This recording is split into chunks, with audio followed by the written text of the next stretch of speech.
Subscribe करा महानुभाव प्रतिपंथ चॅनलला व बेल बटन अवश्य दाबा लेटेस्ट नोटिफिकेशन प्राप्त करण्यासाठी। दंडवत प्रणाम। जय श्री कृष्ण।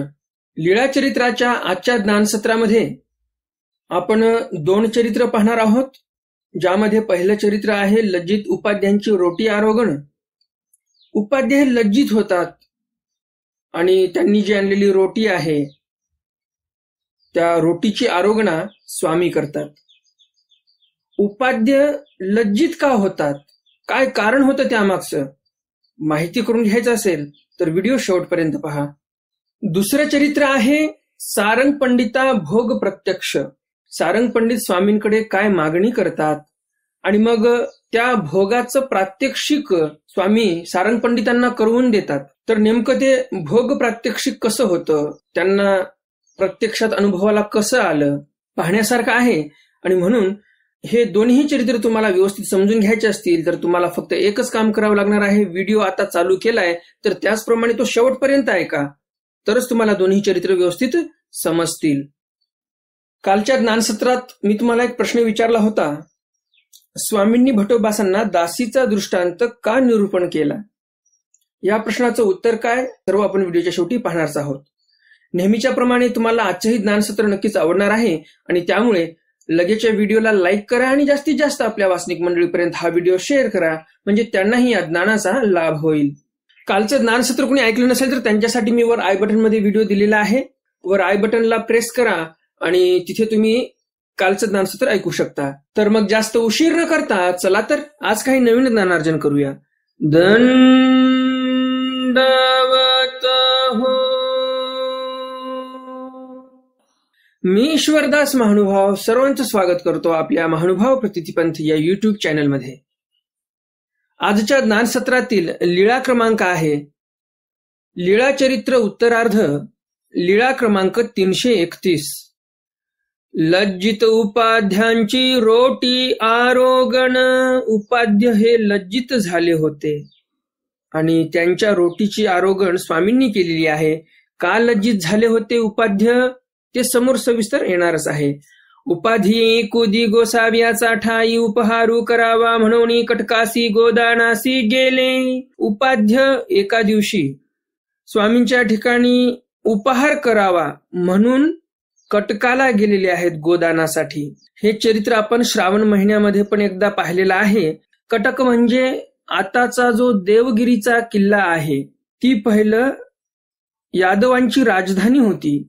आता त्याचं नाव काय आहे तर दौलताबादचा किल्ला म्हणतात, परंतु पूर्वीचं नाव काय होतं देवगिरी। किती सुंदर नाव आहे देवगिरी, देवांची गिरी म्हणजे पर्वत, एवढं सुंदर नाव आहे। परंतु आपलेच लोक आता दौलताबादचा किल्ला दौलताबादचा किल्ला म्हणत राहतात।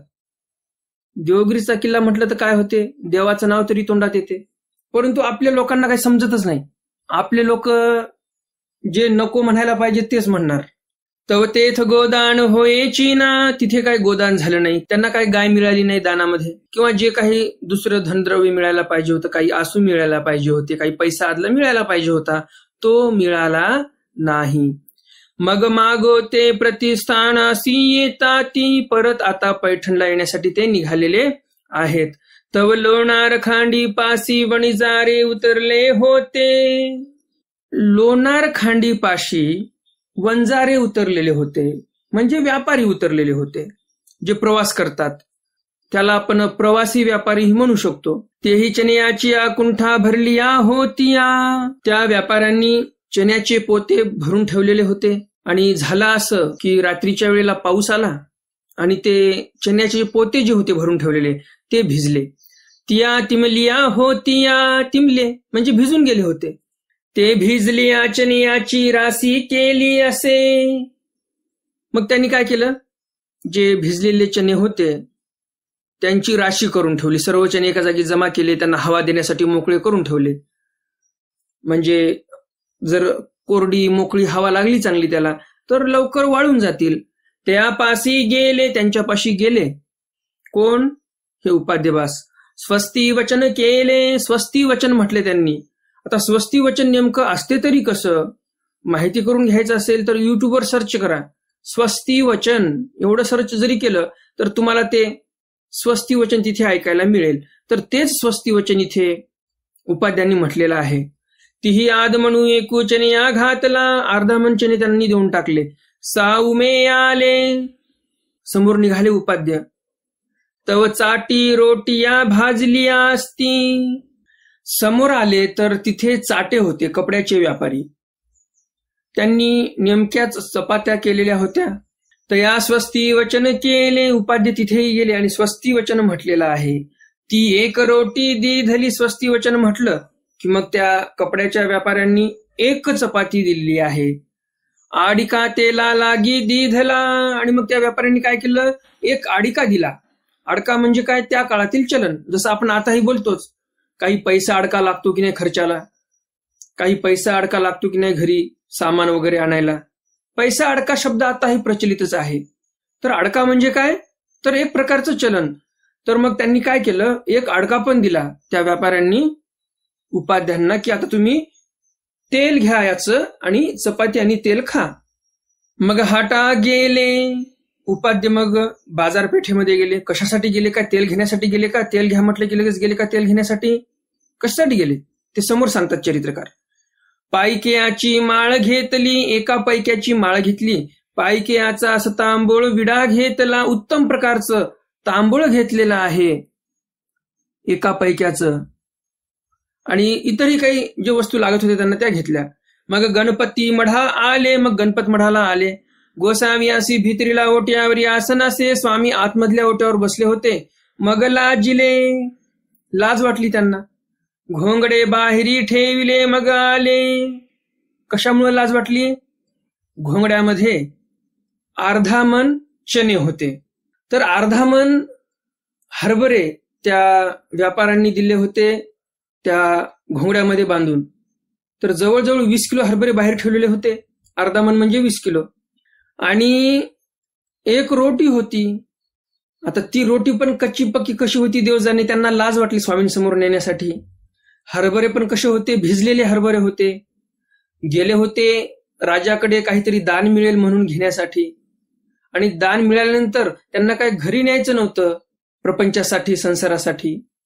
तर त्यांना ते पैसे खर्च करायचे होते स्वामींच्या ठिकाणी उपहार करण्यासाठी. तर किती उदात्त हेतू आहे उपाध्यांचा. जे काही दान मिळेल मला ते स्वामींच्या ठिकाणी अर्पण करायचं आहे, या हेतूने ते गेले होते. तर गरिबीची परिस्थिती असताना देखील किती मोठं मन होतं उपाध्यांचं, हे आपल्याला या प्रसंगावरून लक्षात येते. परंतु झालं असं की देवगिरीला गेले आणि दान काहीच मिळालं नाही. मग आता त्यांना लाज वाटली म्हणून अशा प्रकारे त्यांनी ते सर्व बाहेर ठेवलं आणि एकटे स्वतः स्वामींपुढे गेले, पाया पडले, दंडवत घातले आणि जे काही माळ वगैरे आणली होती ती माळ स्वामींच्या गळ्यात घातली. आसनावरी विडा ठेविला. आसनावर विडा ठेवलेला आहे उपाध्यांनी जे काही आणला होता बाजारातून. गोसाव्या जवळी बैसले. स्वामींजवळ बसले उपाध्य. मग गोसावी पुसले. बटिका बाहेरी काही ठेविले. स्वामी म्हणतात, बटिका बाहेर काय ठेवलं बरं तुम्ही. नाजी काही नाही. उपाध्य म्हणतात, जी काही नाही. सर्वज्ञ म्हणितले. स्वामी म्हणतात, बाई बाहेरी बटिके काही ठेवली असे ते आण. स्वामी म्हणतात, बाई बाहेर काय ठेवलेलं आहे उपाध्यांनी ते आणा बरं. बाईसे गेली. बाईसा गेल्या. घोंगडे घेऊन आली. घोंगडे घेऊन आल्या बाईसा. गोसाव्या पुढे ठेविले. स्वामींसमोर ठेवलं. सर्वज्ञ म्हणितले, बाई सोडा. स्वामी म्हणतात, बाई सोडा बरं या घोंगड्याला. बाईसी सोडले. बाईसांनी ते सोडलं. तव रोटी चणे देखिले. त्या घोंगड्यामध्ये स्वामींना रोटी आणि चणे दिसलेले आहेत. ज्यावेळेस ते घोंगडं सोडलं, गोसावी श्रीकरी रोटी घेतली. स्वामींनी हातामध्ये रोटी घेतलेली आहे. या रोटी मा. काय म्हणता स्वामी, अरे वा रोटी आहे यामध्ये. तर मा म्हणजे काय, आश्चर्यकारक शब्द आहे हा, आश्चर्यासी वाचक. बाईसा करवी पाली मांडे आणविले. स्वामींनी बाईसांना पाल मांडा आणायला लावलं. पाल मांडे म्हणजे काय, ताट. बाई ये रोटी याचे विभाग करा. रोटी चांगली मोठी असेल आणि म्हणून स्वामी म्हणतात की याचे विभाग करा. बाईसी रोटी याचे विभाग केले. बाईसांनी रोटींचा त्या विभाग केला, तुकडे केले. तर स्वामींनी हे जे गौरव उद्गार काढलेले आहेत त्या रोटीविषयी, खरंच त्या रोटीला पाहून गौरव उद्गार काढलेत का स्वामींनी, नाही. इथे स्वामींनी पाहिलेला आहे उपाध्यांचा भाव कसा आहे. त्या भावामुळे स्वामी एवढे आवडीने ते रोटी हातात घेतात आणि म्हणतात की अरे वा, चपाती आणलेली आहे. हे स्वामी प्रसन्न दिसत आहेत या चरित्रामध्ये. कशामुळे प्रसन्न झालेत? तर भक्ताचा भाव पाहून प्रसन्न झालेले आहेत, रोटी पाहून नाही. रोटी तर कच्ची पक्की कशी होती देव जाणे. ओले झालेले हरभरे, त्या हरभऱ्यामध्ये रोटी ठेवलेली होती. तुम्ही विचार करा आता ते रोटी कशी असेल. आणि साहजिकच आहे व्यापारी लोकांनी चपात्या केलेल्या होत्या. बायांसारख्या तर काही चपात्या जमणार नाहीत पुरुष मंडळींना. केल्या असतील कशा तरी कच्च्या पक्क्या. तर त्या रोटीला पाहून नाही आश्चर्यचकित झाले देव इथे. तर इथे उपाध्यांचा भाव जो आहे तो स्वामींना माहिती होता आणि त्या भावाला पाहून देव इथे विस्मित झालेले आहेत, प्रसन्न झालेले आहेत, आश्चर्यचकित झालेले आहेत रोटीला पाहून. तर यासाठी आपल्याला भाव चांगला ठेवणं गरजेचं आहे. तुमच्याकडे पैसा आदला किती आहे, तुम्ही वर्षाकाठी किती पंचावतार उपहार करता, किती पैसा खर्च करता, याला महत्व नाही असं म्हणणार नाही मी. परंतु हे जे तुम्ही खर्च करत आहात या पाठीमागे भावना कशा आहेत, तुमच्या भाव कसा आहे हे महत्वाचं आहे. तुम्ही पैसा खर्च करत आहात म्हणजे तुमच्या मनामध्ये भाव असणार. मग आता ते प्रश्न असा येतो की ते तुमचं सहेतुक आहे की निर्हेतुक आहे, हा एक महत्वाचा मुद्दा येतो त्यामध्ये. तर निर्हेतुक असेल तरच परमेश्वर तुमचा विचार करतात, तुमची क्रिया परमेश्वरापर्यंत जाते. जर तुम्ही निर्हेतुक केलेली असेल क्रिया, तर सहेतुक असेल तर परमेश्वरापर्यंत ती क्रिया जात नाही. गोसाव्याला गोनी मोवाचा आगळा केला स्वामींसाठी, मोवाचा आगळा केला. गोसाव्याला गोनी मोवाचा आगळा केला स्वामींसाठी. मोवाचा आगळा विभाग केलेला आहे रोटीचा बाईसांनी. मो म्हणजे काय? चपातीचे काठ काढून आतमधला नरम नरम भाग घेणे, त्याला मो असं म्हणतात. तर त्या मोवाचा आगळा भाग केलेला आहे. मग गोसाव्यांसी तूप ओळगविले, स्वामींना तूप ओळगवलं. मग सर्वज्ञ म्हणितले, मग स्वामी म्हणतात कवणाचे काही याचे येत हे एक. मग गोसाव्यासी आरोगण झाली, स्वामी म्हणतात कोणाचं काही असते कोणाचं काही असते. परंतु उपाध्यांचं हे एक वेगळंच आहे आरोगणेसाठी आम्हाला. मग गोसाव्यासी आरोगण झाली, स्वामींनी आरोगणा केली त्या रोटीची. गुळा झाला विडा झाला, गुळा केला स्वामींनी, विडा घेतला. मग सर्वज्ञ म्हणितले, स्वामी म्हणतात बाई या चनयाचे ढांकणे करा. हो का बाबा? मग बाईसी चनयाचे ढांकणे केले. स्वामी म्हणतात बाईसांना, बाई हे जे चणे आहेत ओले याचे ढांकणे करा, म्हणजे घुगऱ्या करा. बाईसा म्हणतात ठीक आहे. मग बाईसांनी घुगऱ्या तयार केल्या. सर्वज्ञ म्हणितले बाई याचे विभाग करा. स्वामी म्हणतात बाई यांचे पण विभाग करा, या घुगऱ्यांचे पण. बाईसी विभाग केले, बाईसांनी विभाग केले त्या चण्याच्या घुगऱ्याचे. मग गोसाव्यांसी ओळगविले, स्वामींना ओळगवले. स्वामींना ओळगवले चणे, ते जे घुगऱ्या केल्या त्या घुगऱ्या चण्याच्या स्वामींना ओळगवल्या बाईसांनी. मो ओळगविला, पुन्हा चपातीचा नरम भाग जो होता, मो जो होता तो ओळगवला. सर्वज्ञ मित्रे बाई श्रीकृष्ण चक्रवर्तीने मिथिळेसी विजय केले. मग स्वामींनी या उपरांत श्रीकृष्ण महाराजांची एक लीळा सांगितली द्वापार युगातली. श्रीकृष्ण महाराज मिथिळेला गेले जनक राजाच्या ठिकाणी. त्या मिथिळेमध्ये सूतदेव नावाचा एक ब्राह्मण राहायचा. श्रीकृष्ण महाराज त्या सूतदेवाच्या घरी पण गेले. श्रीकृष्ण चक्रवर्ती जनकाचे आठाया विज्ञाने विजय केले. जनक राजाच्या इथे विज्ञान शक्तीने तिथे गेलेले आहेत देव, आणि तयाचे आठायासी एरवी विजय केले. खरेखुरे जे श्रीकृष्ण महाराज होते ते त्या ब्राह्मणाच्या घरी गेलेले आहेत. सूतदेव ते ब्राह्मण ते धान्य मागती. ते ब्राह्मण होते सूतदेव, धान्य मागायचे, भिक्षा वगैरे कोरडी. धान्याचा चोभा भरी करवंटे आला होता. एक चोभावर धान्य त्यांना भिक्षेत आलं होतं. चोभा म्हणजे एक विशिष्ट माप आहे. तेही तयाचे पीठ केले. त्यांनी मग त्याचं पीठ केलं, त्या धान्याचं जे काही धान्य आलं होतं. तेही डेरा मांडिले, त्यांनी डेरा मांडला. पीठ घातले, पीठ घातलं. श्रीकराचा अनुकार केला स्वामींनी. किती पीठ घातलं ते, एवढं पीठ टाकलं त्याच्यामध्ये. मग श्रीकृष्ण चक्रवर्तीशी सपरिवारी आरोगण दिधली. श्रीकृष्ण महाराजांना आणि श्रीकृष्ण महाराजांच्या सोबत जे काही 4-2 अंगरक्षक असतील किंवा जे काही कोणी असेल त्यांना सर्वांना आरोगण दिलेली आहे. सर्वज्ञ म्हणितले, स्वामी म्हणतात तैसे बाई कवणाचे सतभोजन, कवणाचे सहस्रभोजन, पटिकाचे परीखा निमंत्रण. स्वामी म्हणतात बाई कोणाचं 100 लोकांचं जेवण असते, काही लोक जे असतात ते 100 लोकांचं जेवण तयार करतात, स्वयंपाक तयार करतात, 100 लोक जेवू घालतात. कोणाचं सहस्त्र भोजन असते, 1000 लोकांचं भोजन असते, कोणी 1000 लोकांना जेवू घालतात. परंतु बटिकाचं हे परिखा निमंत्रण आहे, जणू काही पंचक्रोशीतील सर्व गावांना अवतान देऊन त्यांना जेवण घातलेलं आहे असं झालेलं आहे उपाध्यांचं. कारण स्वामी जेवत आहेत म्हणजे पुण्य काय लहान लागणार का? नाही, भरपूर मोठं पुण्य लागलेलं आहे इथे उपाध्यांना. बरं, हेतू काय होता त्यांचा? हेतू काहीच नव्हता. उगच आपलं देवाच्या ठिकाणी उपहार करायचा म्हणून ठरवलं त्यांनी.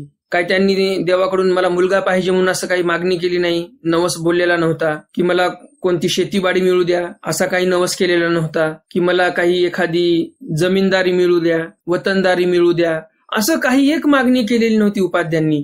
आणि तो नवस पूर्ण झाला आणि म्हणून उपहार केला असंही काही नव्हतं. काही मागणीच केली नाही, उपहारही त्याचा नव्हता. तर निर्हेतुक क्रिया होती उपाध्यांची असं आपल्याला इथे म्हणावं लागेल. मग गोसावी अशी गुळा झाला, विडा ओळगविला. मग स्वामींना गुळा झालेला आहे, स्वामींनी विडा घेतलेला आहे. आणि जर सहेतुक क्रिया असतीच तर देव एवढे प्रसन्न झाले असते का? त्या रोटीला पाहून असं म्हटले असते का, अरे वा रोटी आहे असं म्हटले असते का प्रसन्न होऊन देव? नाही, त्या कच्च्या पक्क्या रोटीला पाहून देव प्रसन्न झालेले आहे तिथे. आणि ते तसे भिजलेले चणे देवाने आरोग्य केलेले आहेत. तर साहजिकच आहे भक्ताचा भाव श्रेष्ठ होता, निर्हेतुक क्रिया होती. आणि नक्कीच उपाध्यांना पुढच्या जन्मामध्ये प्रेम संचार होणार, उत्तम दर्जाचे प्रेमी भक्त होणार, महादेवासारखे, आणि ईश्वर प्राप्ती नक्कीच करून घेणार ते. उत्तरार्ध लीळा क्रमांक 332. सारंग पंडिता भोग प्रत्यक्ष. स्वामींनी सारंग पंडितांना भोग प्रत्यक्ष म्हणजे सारंग पंडितांची जी मागणी होती ती मागणी स्वामींनी पूर्ण केलेली आहे.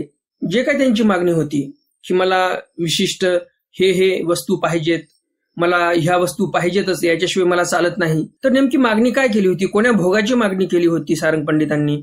आणि स्वामींनी ती मागणी पूर्ण केली. तर होते तरी काय नेमकं या लीळेमध्ये समोर पाहूया. गोसावी एकुदी आसनी उपविष्ट असती. स्वामी एके दिवशी आसनावर बसलेले होते.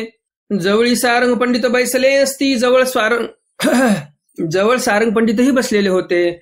सर्वज्ञ म्हणले पांड्या येत अनुसरा गा. स्वामी म्हणतात पांड्या अनुसरण घ्या बरं आमच्या जवळ तुम्ही. ती म्हणितले जी मज तूप भातू आणि तांबूळ बाज सुपोती व्हावी. सारंग पंडित म्हणतात जी मला दररोज तूप भात खमंग टमंग खायला पाहिजे. नुसतं जेवण झालं म्हणजे नाही, तर जेवण झाल्यावर मला तांबूळ पण पाहिजे, पान तर पाहिजेच मला जेवण झालं म्हणजे. बरं हे 2 झालं म्हणजे झालं माझं काम असंही नाही. झोपायला पण मला एकदम छान पाहिजे, बाज पाहिजे, बाजावर गादी टाकलेली पाहिजे, म्हणजे शयनासन पण मला उत्तम दर्जाचं पाहिजे. अशा माझ्या काही अडचणी आहेत, याच्याशिवाय मला जमतच नाही. सर्वज्ञ म्हणितले. स्वामी म्हणतात ते येथोनी पुरवी जेल. स्वामींना वाटते काही हरकत नाही, फक्त काय मागतो हा? तूप भात जेवायला, वरून पान पाहिजे खायला, तांबूळ आणि बाज आणि गादी पाहिजे झोपायला. आणि एवढ्याने जर हा अनुसरण घेत असेल आणि संसारापासून मुक्त होत असेल, काय हरकत आहे एवढं देण्यासाठी? आणि म्हणून स्वामी म्हणतात ठीक आहे, जे काही तुम्हाला लागते ते आम्ही पुरवू तुम्हाला, परंतु तुम्ही अनुसरण घ्या. भोगू काही कावळा खादला असे भोगू पहाजा. भोग काय कावळ्याने खाल्लेला आहे का? तसं काही झालेलं नाही. भोग काय कावळ्याने नाही खाऊन टाकला. जा बरं तुम्ही, तुम्हाला पाहिजे ते आम्ही पुरवू, जा तुम्ही पुढच्या गावाला जा. आणि म्हणून स्वामी म्हणतात तुम्हाला आम्ही प्रात्यक्षिकच करून दाखवतो, तुम्हाला भेटते किंवा नाही भेटते याची शाश्वती करून देतो तुम्हाला आम्ही. आणि म्हणून स्वामी म्हणतात भोगू पहाजा, तुम्हाला भेटते किंवा नाही भेटते बघा बरं, जा तुम्ही आता पुढच्या गावाला जा आणि बघा तिथे. हो काजी. सारंग पंडित म्हणतात ठीक आहे. जाओ नाका पाहो म्हणून एका गावा गेले बैसले असती. मग सारंग पंडितांना वाटते चला बघूया स्वामी म्हणत आहेत तर पुढच्या गावाला जाऊन खरंच आपल्याला सर्व मिळते का. आणि म्हणून सारंग पंडित पुढच्या गावामध्ये गेले. तिथे जाऊन बसतात तर तिथं कोणीतरी त्यांच्या ओळखीचं भेटते त्यांना. तव एक ओळखीचे भेटले. कोणीतरी एक ओळखीचं माणूस तिथे भेटतो त्यांना. हे काय पंडितो तुम्ही केधवा आले ती. तो माणूस म्हणतो हे काय पंडितो कधी आलात तुम्ही? चाला चाला घरा, चला बरं घरी चला आमच्या. मग घरा गेले सारंग पंडित त्यांच्या. उठिले नहानिले ताटी ठाणवे तूप तांदूळ जेविले. मग तिथे घरी गेले त्या माणसाने चांगली आंघोळ घातली, उठणं लावून पहिलं मर्दना केली, आंघोळ घातली, ताटे ठाणवे तुपी तांदुळी जेविले. ठाणवे म्हणजे काय? तिवई. पूर्वीच्या काळामध्ये लोक कमी उंचीची तिवई पण वापरायचे जेवणासाठी. त्या तिवईवर ताट ठेवून जेवायचे.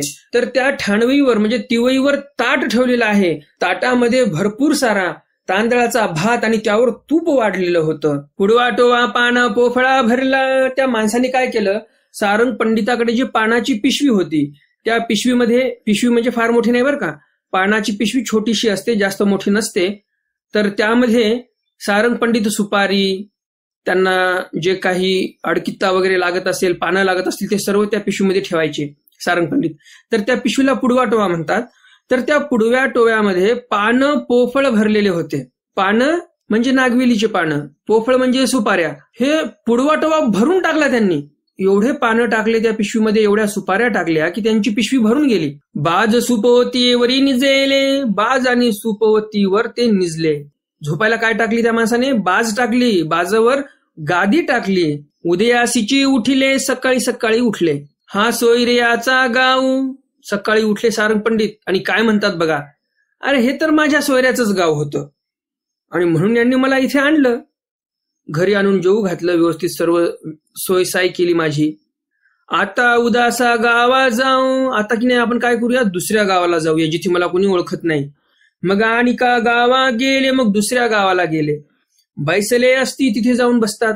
तांबोळी उतरले होते, तेही पाने पोफळे दिधली. तिथे जवळच तांबोळी उतरले होते. तांबोळी कोणाला म्हणतात तुम्हाला सर्वांना माहितीच असेल. जे पानाचा व्यवसाय करतात त्या व्यक्तींना तांबोळी म्हणतात.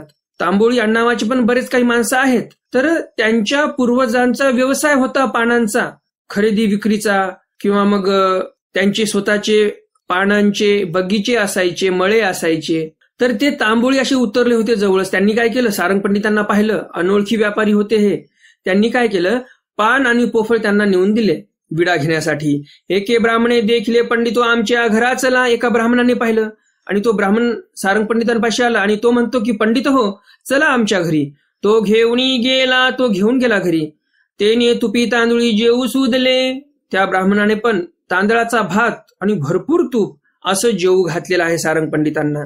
बाज सुपवती जाव्या दिधली. बाज आणि सुपवती झोपायला टाकली बरोबर. म्हणजे किती व्यवस्था बघा, देव किती पुरवत आहेत या सारंग पंडिताला. जेवायला तांदळाचा भातही दिला, भरपूर तूपही खाऊ घातलं, सोबतच बाजही भेटली झोपायला. बाजावर सुपवती म्हणजे गादीही होती. एवढं सर्व सगळी व्यवस्था देव करत आहेत.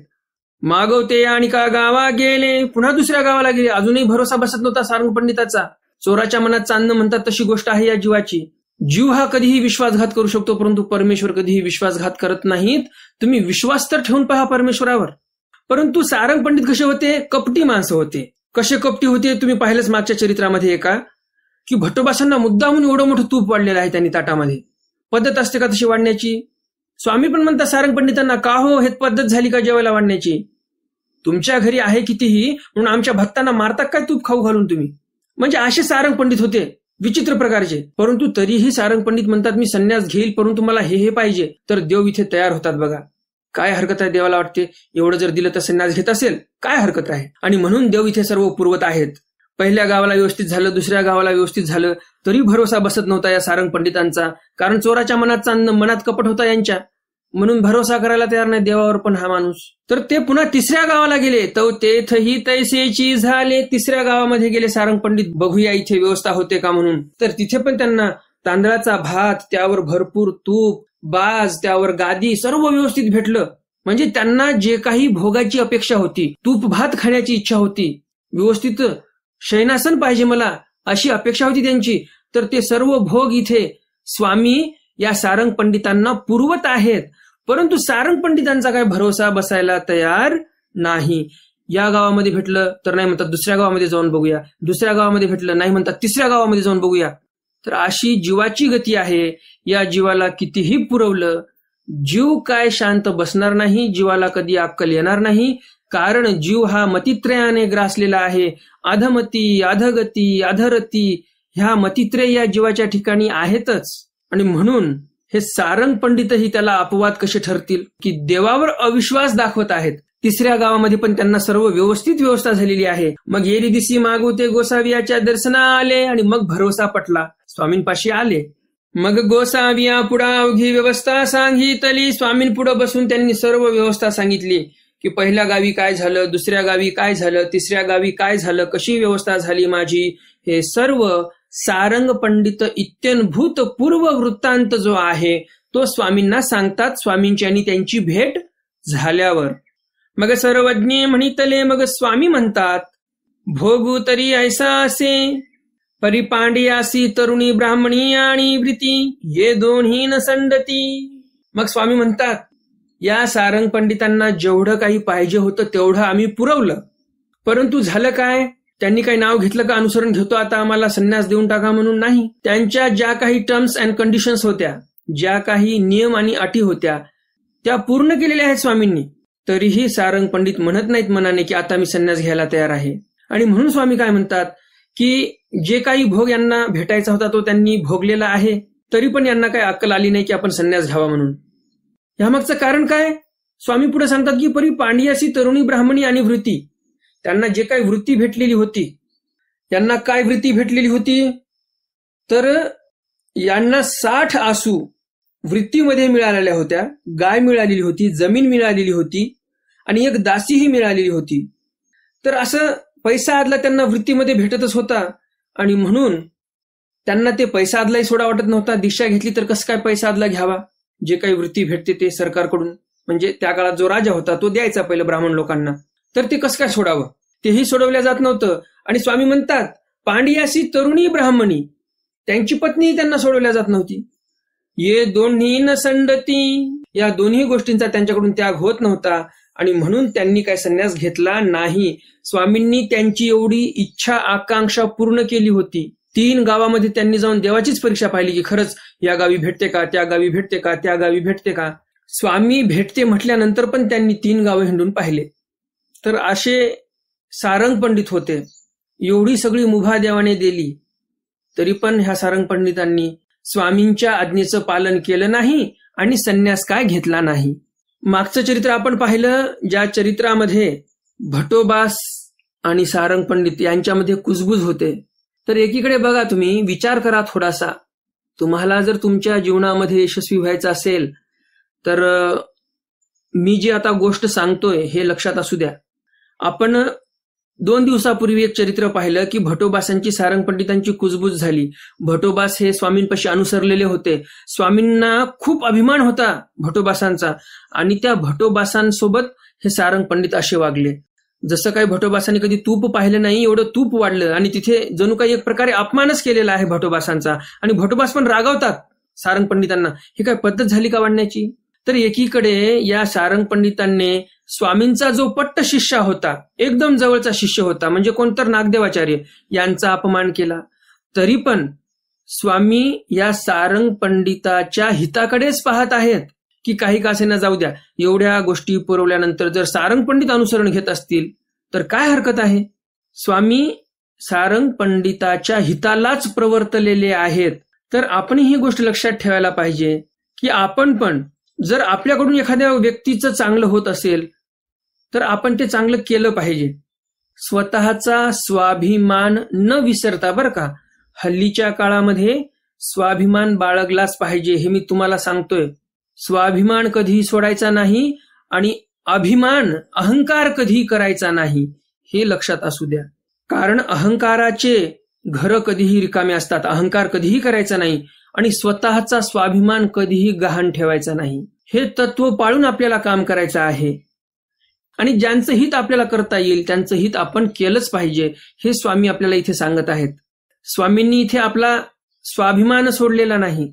स्वामींनी त्यांना भोग प्रत्यक्ष करून दाखवला, प्रात्यक्षिक करायला सांगितले त्यांना की जा तुम्ही बघा, जाऊन प्रॅक्टिकली बघा.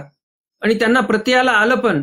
स्वामी त्यांच्या खूपच पाठीमागे नाही लागले की आता तुम्ही भोग प्रत्यक्ष पाहून आलेले आहात की आम्ही जे म्हटलं ते तुम्हाला मिळणार आहे तर मग आता अनुसरण घ्याच तुम्ही. नाही, हे असं जमणारच नाही. तुम्ही आता कशा घरी जाता, तुम्हाला अनुसरण घ्यावंच लागणार आहे. जास्तच मागं लागायचं आणि आपला स्वाभिमान पण गहाण टाकून द्यायचा, असं कधीच करायचं नाही. स्वामींनी इथे तेच केलेलं आहे. त्यांना सगळं व्यवस्थित दाखवलं आणि सुरुवातीला सांगून दिलं की संन्यास घ्या, आम्ही तुमच्या मागण्या पूर्ण करू. मागण्या पूर्ण केल्या देवाने, परंतु देव त्यांच्या पाठीमागे जास्त लागले नाही. तर याला म्हणतात स्वाभिमान राखून काम करणे. नाहीतर उगच पुढचा माणूस आपल्याला भाव द्यायला तयार नाही, उगच त्याच्या पाठीमागे लागायचं, असं करायचं नाही.